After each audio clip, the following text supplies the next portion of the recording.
Students, हम लोग कौन सा चैप्टर पढ़ रहे हैं? Solid state. सॉलिड स्टेट में स्टार्टिंग में हम लोगों ने पढ़ा दो तरह के सॉलिड्स होते हैं, crystalline, amorphous. Crystalline solid true solid है, एमॉर्फस सुपर कूल लिक्विड। जब क्रिस्टलाइन सॉलिड की बात कही तो हमने कहा वो वापस 4 पार्ट्स में डिवाइड किए गए, मेटेलिक, आयोनिक, कोवैलेंट और मॉलिक्यूलर। रिकॉल करें, आयोनिक सॉलिड आयन से डेवलप हुए थे जिनके बीच में हाईली इलेक्ट्रोस्टैटिक फोर्स था, जिससे वो बहुत hard, brittle, high melting point वाले water soluble solid and pure condition में वो इलेक्ट्रिसिटी के bad conductor but molten and कौन सी कंडीशन में? सॉल्युबल। मोल्टन मतलब पिघलाना, सॉल्युबल मतलब पानी में घोलना। इन दोनों कंडीशन में वो कैसे थे? हाई इलेक्ट्रिकल कंडक्टेंस को शो करने वाले। जब बात आई थी मेटेलिक बॉन्ड्स वाले सॉलिड्स की, just like iron, aluminium, silver, तो आप सबको पता है वो हार्ड तो होते हैं, हाई मेल्टिंग पॉइंट होता है, बट वो डक्टाइल और मैलाइबल होते हैं, मतलब उन्हें पीट कर पतली शीट में और खींचकर पतले तार में चेंज कर सकते हैं, बट वो वाटर सॉल्युबल नहीं होते। हर कंडीशन में गुड कंडक्टर ऑफ इलेक्ट्रिसिटी होते हैं। नेक्स्ट हम लोगों ने पढ़ा था कोवैलेंट सॉलिड। ये 3 डायमेंशनल बड़ी स्ट्रॉन्ग और बड़ी रचना बनाते हैं, जनरली वीक होते हैं, कम मेल्टिंग पॉइंट वाले होते हैं, वाटर में सॉल्युबल नहीं होते, बैड कंडक्टर होते हैं। बट डायमंड और सिलिका हार्ड है और graphite exceptionally good conductor of electricity show करता है। मॉलिक्यूलर सॉलिड सबसे वीक वाले थे जिनमें वॉन डेर वाल्स बॉन्ड था, उन्हें फिर 3 पार्ट्स में डिवाइड किया था, नॉन पोलर, पोलर और हाइड्रोजन बॉन्ड वाला। यहां तक हम लोग पहले पढ़ चुके हैं। अब स्टार्ट करते हैं सॉलिड की स्ट्रक्चर को।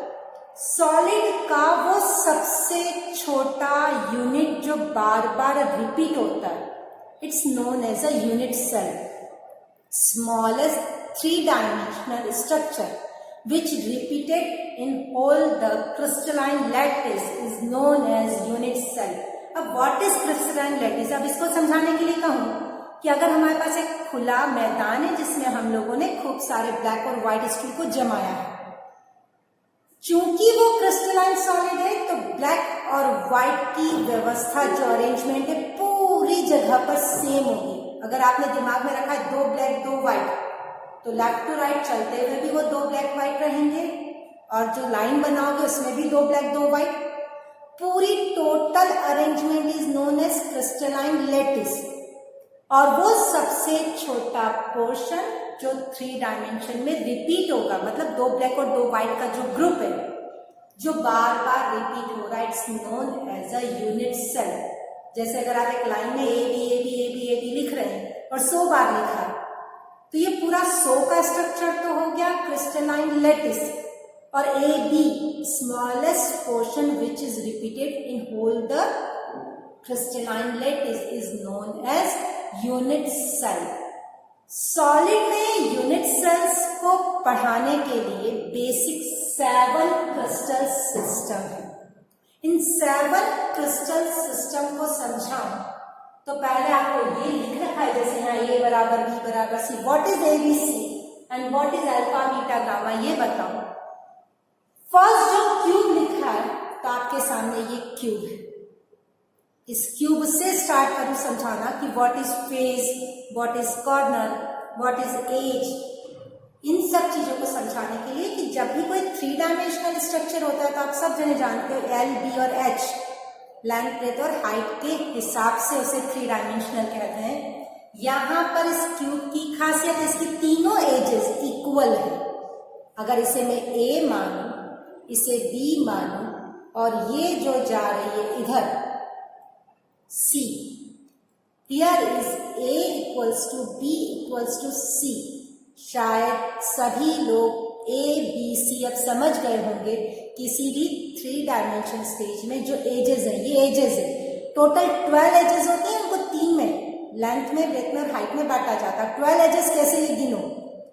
1 2 1 2 3 4 तो आगे वाले फेस में, 4 पीछे, 8, फिर ये 9 10 11 12। घर पर किसी क्यूब को ऐसे हाथ में लेकर गिनना, 12 एजेस आ जाएंगी। 6 phases, 1 2 3 4 5 6।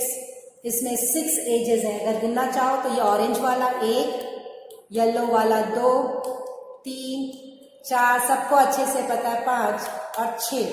6 edges, 8 corners, 6 phases, 8 corners और 12 एजेस होती है। एजेस का जो 3 डायमेंशन होने तो ए बी सी कहा, और अगर इसे मैं ए मानू और इसे बी मानू तो यहां जो एंगल बनेगा it's known as alpha. B और सी के बीच में जो एंगल बनेगा it's known as beta. C और ए के बीच में जो एंगल बनेगा it's known as a gamma. यहां पर इस क्यूब को ध्यान से देखें तो इसके A equals to B equals to C है, alpha equals to beta equals to gamma, तीनों ही 90 डिग्री के, ये सब आपको अच्छे से पता है। सारे एंगल 90 डिग्री के हैं, सारी एजेस इक्वल हैं। अगर ऐसा कोई 3 डायमेंशनल स्ट्रक्चर है जिसकी तीनों एजेस इक्वल हों और तीनों bond length, bond angle 90 degree के हो, then it's known as a cube. Next है ट्राइगोनल। घर में यदि तेल का, ऑयल का टिन, मैं प्लास्टिक के कंटेनर की बात नहीं कर रही, टिन देखा हो तो कुछ ऐसा होता है जिसकी ये दोनों एजेस तो इक्वल होती है, ए इक्वल्स टू बी, बट ये वाली एज सी, ये और ये तो इक्वल है। घर जाकर आज या तो घर पे ही बैठे हैं, घर पर अगर आप ऑयल टीन देखें तो उसके ऊपर की दोनों एजेस इक्वल है और जो लेंथ है वो ज्यादा है। It means A equals to B but not C, but उनके जो ये एंगल्स हैं वो 90 डिग्री के हैं।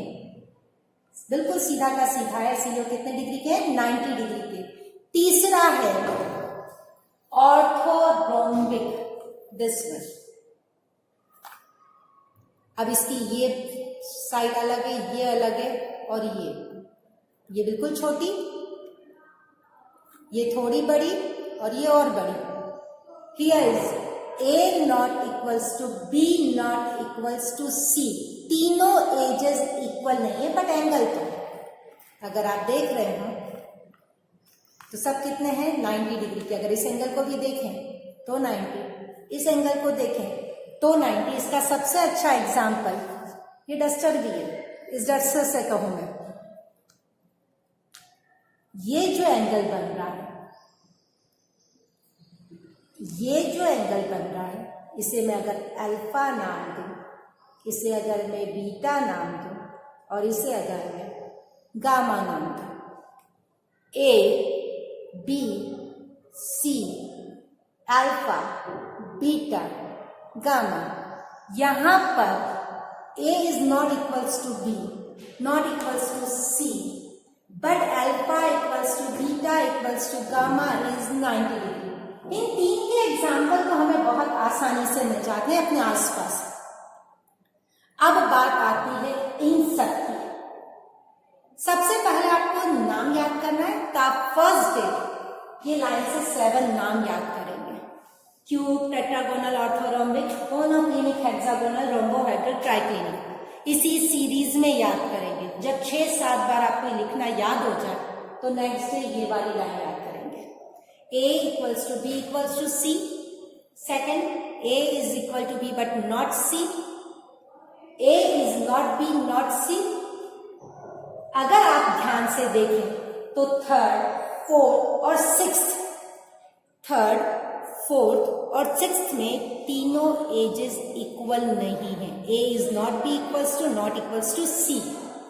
जब आप याद करें तो इसे लिख लिख कर याद करें। नाम लिखने के बाद जब ये सीरीज याद करें तो इनको नाम से ना जोड़ें। आप 7 को लाइन से लिखें, अपने आप चार्ट तैयार हो जाएगा, क्योंकि अगर आप एक एक याद करेंगे तो टाइम ज्यादा लगेगा और भूलने के चांसेस है। अब बात करते हैं मोनोक्लिनिक की। मैं मोनोक्लिनिक को ट्राई जरूर करती हूँ, बट यहाँ पर उसे 3 डायमेंशनल रूप में समझाना, एग्जाम्पल देना मुश्किल है, पर फिर भी बता दूं। ये है A is not B not C. अब इसमें आप ये माने ये और ये इक्वल्स नहीं है, इसको अगर ऐसे मोड़ दो, ये मोड़ दिया। अब इस एंगल को देखो, ये एंगल अब 90 डिग्री का नहीं रहा। ये वाला एंगल अब 90 डिग्री का नहीं रहा, लेकिन ये जो एंगल है अभी भी 90 है। मतलब अगर आप इसको ऐसे दबा दें तो अब ये एंगल्स चेंज हो गए। तो अब यहां जो लिख रखा है ये इसी तरह से डिस्टॉर्टेड फॉर्म में रहते हैं, तिरछे हो जाते हैं, जिसके कारण एंगल 90 डिग्री का नहीं रहता। पूरे इसको पढ़ने के बाद कुछ खास बातें यहां पर पूरे चैप्टर में हम किसे ध्यान देंगे? क्यूब। क्यूब क्या है? when a equals to b equals to c, alpha is equal to beta is equal to gamma is equal to 90। यहां अब मैं कुछ डायग्राम बना रही हूं।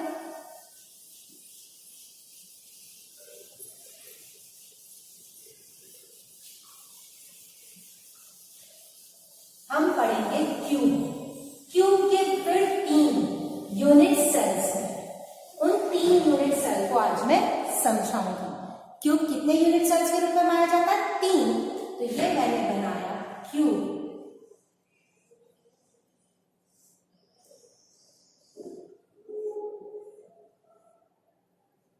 हम यहां पर ये ध्यान रखेंगे कि तीनों एजेस इक्वल आए, कोशिश करें। हमेशा पॉसिबल नहीं हो, कोई बात नहीं, पर कम से कम ये क्यूब के 8 कॉर्नर हैं। तो जो पार्टिकल है उसको थोड़ा सा गोल्डन बनाए। कितने पार्टिकल्स है? 8। 1 2 3 4 5 6 7 8। ये बेसिक यूनिट कहलाती है। कौन सी यूनिट कहलाती है? बेसिक, जहां पार्टिकल केवल कॉर्नर पर होते हैं। आप लोगों से परसों जब बात की थी तब मैंने कहा था आप इमेजिन करें कि आपके रूम के कॉर्नर पर कोई पार्टिकल है तो कितने रूम का हिस्सा होगा। आप ये इमेजिन करें इसके पास में भी सेम ब्लॉक है। मैं थोड़ा सा ऐसे ही बना देती हूँ, जैसे एक रूम इधर पास में, एक पीछे भी है और एक ये भी। मतलब ये पार्टिकल नीचे की तरफ 1 रूम 2 रूम 3 रूम और 4 रूम का हिस्सा है। इसके ऊपर और रूम होंगे सेम 4। तो ये कॉर्नर वाला पार्टिकल कितने रूम का हिस्सा हुआ? कितनी बेसिक यूनिट्स का हिस्सा हुआ? 1। यदि मुझे कोई कहे कि आपके रूम की दीवार बनवानी और दीवार 2 घरों के बीच की है, तो हम कहेंगे कि दीवार बनाने का खर्चा हाफ कर लो, बिकॉज जो वॉल है वो 2 का कॉमन है, तो रुपीस भी आधे आधे बांट लो। ये पार्टिकल 8 का कॉमन है, तो इसके हिस्से, खुद के हिस्से में कितना पोर्शन आएगा इसका? 1/8। तो आज से हम याद रखेंगे। ये वापस निकाल रही हूं, कुछ चीजें याद कराओ। इसे देखते हुए या इस क्यूब को देखते हुए, अगर कॉर्नर पर पार्टिकल होता है कितने भागों में बटेगा? 8 पार्ट्स में, मीन्स 1/8। यदि फेज के बीच में है, जैसे ये व्हाइट वाला, भाई अगर एक और क्यूब यहां रख दूं तो ये व्हाइट वाला कितने के हिस्से में जाएगा? 2 के, 2 पार्ट्स के। आप सोचो, इमेजिन करो कि छत के बीचों बीच जहां पंखा लगा है वहां जगह छेद कर एक बॉल हाफ फिक्स कर दो। वो बॉल कितने रूम में दिखेगी? एक तो अपने इस नीचे वाले और एक ऊपर वाले में। नीचे ऊपर के रूम में जो जमीन है उस पर नजर आ रही होगी, मतलब 2 का हिस्सा। तो जो कॉर्नर होते हैं,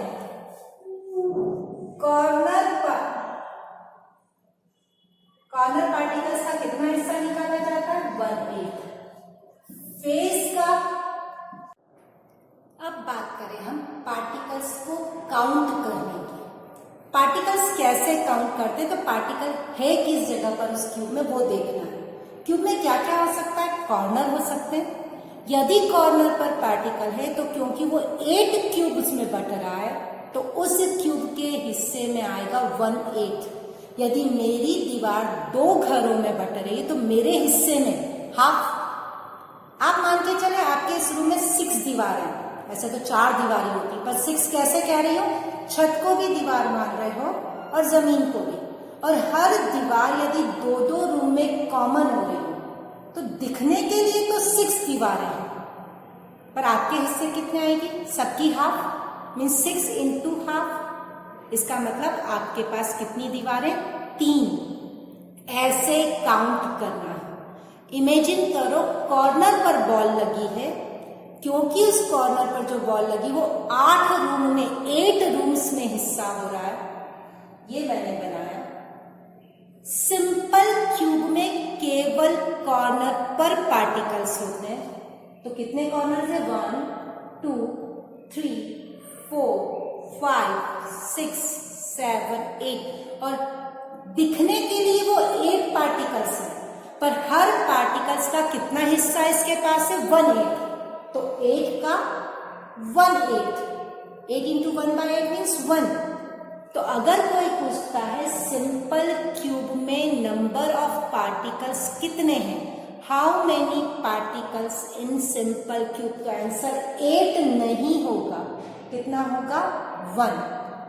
ऐसा क्यूब जिसके केवल कॉर्नर्स पर पार्टिकल हो, then it's known as simple cube. जैसे मैंने ये क्यूब बनाया, इस क्यूब को होलो माने, फेजेस हैं, बट पार्टिकल्स जो गोले लगे हुए वो सिर्फ 1 2 3 4 5 6 7 8 कॉर्नर्स पर लगे हैं, then it's known as simple cube.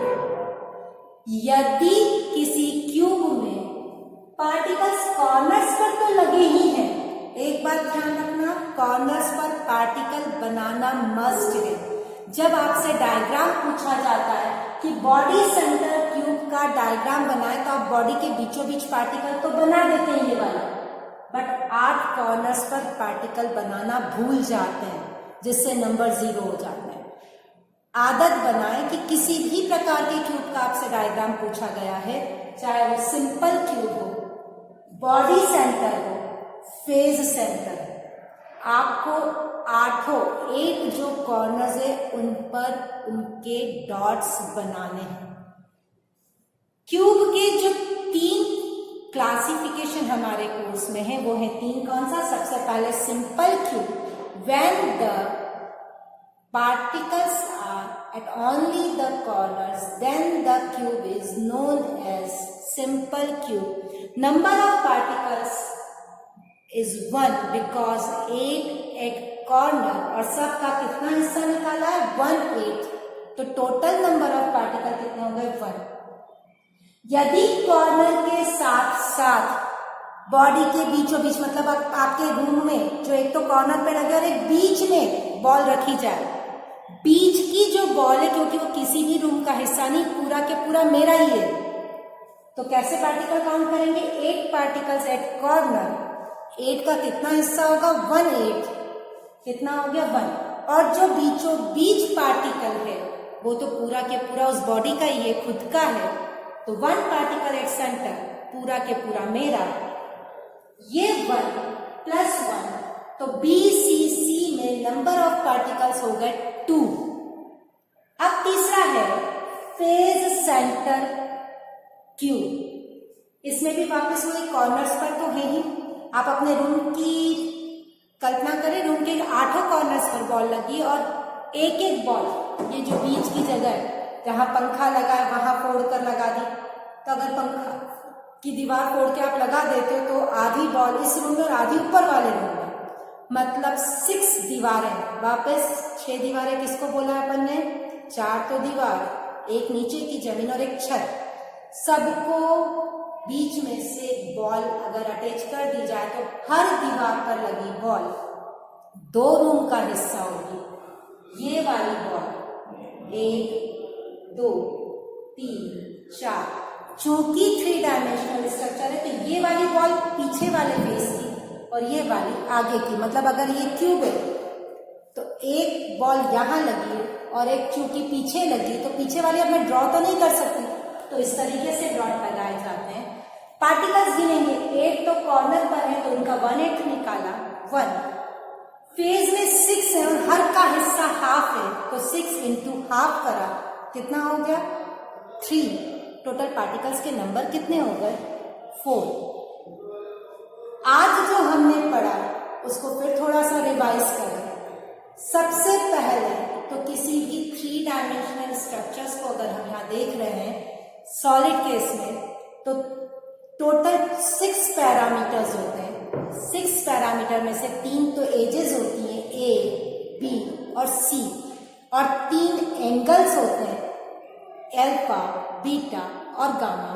इस आधार पर हमने इसे टोटल 7 पार्ट्स में बांटा। Cube, tetragonal, orthorhombic, monoclinic, hexagonal, rhombohedral और ट्राइक्लिनिक। इनमें इनके ए, बी और सी, अल्फा, बीटा और गामा में चेंज था। फिर हम लोगों के कोर्स का हमने क्यूब पढ़ा। What is cube? When A equals to B equals to C and when alpha equals to beta is equal to gamma is 90। इनमें पार्टिकल के अरेंजमेंट अपने कोर्स में 3 टाइप्स के हैं। चौथा और होता है वो भी लिख रही हूँ, पर अभी फिलहाल ये 3 टाइप्स के। चौथा क्यूब में नहीं होता। जो चौथा वाला स्ट्रक्चर है वो ऑर्थोरोम्बिक में पाया जाता है। ऑर्थोरोम्बिक क्या था? जब A is not B is not C, वो इसी में ड्रॉ करके बताती हूँ, पर पहले इन 3 को सीख लें। इन 3 में फर्स्ट है सिंपल स्ट्रक्चर। सिंपल में केवल कॉर्नर्स पर है। कॉर्नर्स पर जब पार्टिकल्स हों तो उनका 1/8 पार्ट अपने हिस्से आता है। 8 into 1/8, number of particle is 1। BCC, body centered cube, when particles are at the corner and one particle situated between the body। बिल्कुल बीचों बीच, जैसे हवा में लटकती हुई बॉल बीचों बीच रूम के हो, तो कॉर्नर का हिस्सा हो गया 1 और बीचों बीच का हिस्सा हो गया 1 + 1, टोटल पार्टिकल्स हो गए 2। फेज सेंटर क्यूब, कॉर्नर पर तो है ही 8 और फेज के बीचों बीच है, then the structure is known as FCC, phase center cube। total particles हो गए 8 इंटू 1/8 मीन्स 1 और 6 इंटू 1/2, क्योंकि जो फेज के सेंटर में वो 2 हिस्सों में बटा होगा, then it's known as phase center cube। अब मैं एक और आपको डायग्राम बना के बता दूं जो क्यूब में नहीं मिलता बल्कि ऑर्थोरोम्बिक में मिलता है। एंड सेंटर ये है,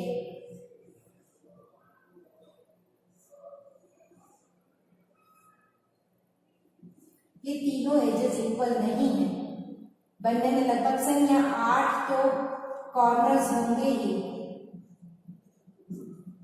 एंड सेंटर और 2 किसी भी आमने सामने वाली फेस पर, किसी भी आमने सामने वाली फेस पर, मैंने इधर ड्रॉ किया, यहां भी हो सकता है।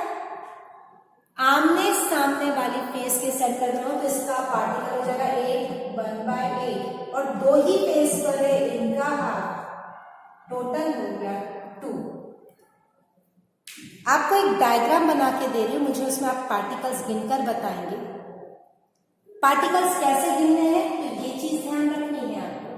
यहाँ डायग्राम बना रही हूँ, आपको मुझे टोटल पार्टिकल्स के नंबर गिनकर बताने हैं। जैसे ये एक काल्पनिक, पूरी तरह से हाइपोथेटिकल इस अर्थ पर नहीं पाया जाता, सिर्फ आपको पार्टिकल्स गिनने के लिए बता रही हूँ। मान लें एक क्यूब है, मैं जो गोले लगा रही हूँ कॉर्नर पर है। आपको काउंट करना है कितने कॉर्नर है, उनका कितना हिस्सा होगा। मैं जो ट्रायंगल बना रही हूँ वो फेस पर है। मैं स्टार बना रही हूँ बॉडी के सेंटर पर है, कॉर्नर पर है, फेस पर है, बॉडी के सेंटर पर है। और जो मैं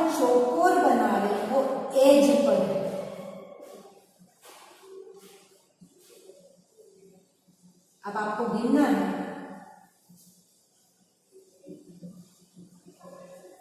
मुझे टोटल पार्टिकल्स इस जो सेल बनाई इसमें कितने आएंगे काउंट करके आप बताएंगे।